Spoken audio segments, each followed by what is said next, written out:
tuis bly mamma, dit is wat ek begeer.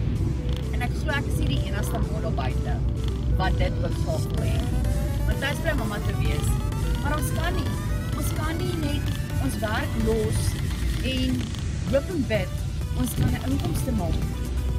Mamas, ek is 'n voltydse werkende mamma en as julle my nog nie ken nie, my naam is Lorraine. En ek het pragtige 7 kinders. En daarom het ek met my digitale bemarking begin wat fenomenaal is.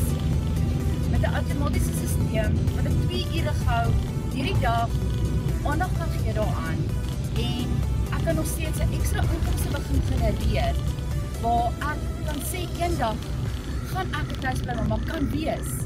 Want terwyl ek nou my 9 tot 5 werk hardloop, is ek besig om my legacy agter mekaar te kry sodat ek by die huis kan bly.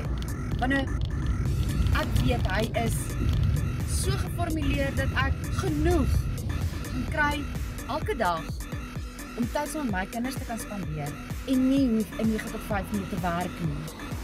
As jy daai begeerte het om 'n tuisbly mamma te wees, maar jy kan nie jou werk los huidiglik nie, want waar gaan die inkomste inkom? Hou kontak met my, WhatsApp my. Sê tuisbly mamma in my comments. Sê, bel my en ek wys vir jou hoe ek my droom gaan laat waar word, hoe jy jou droom gaan laat waar word.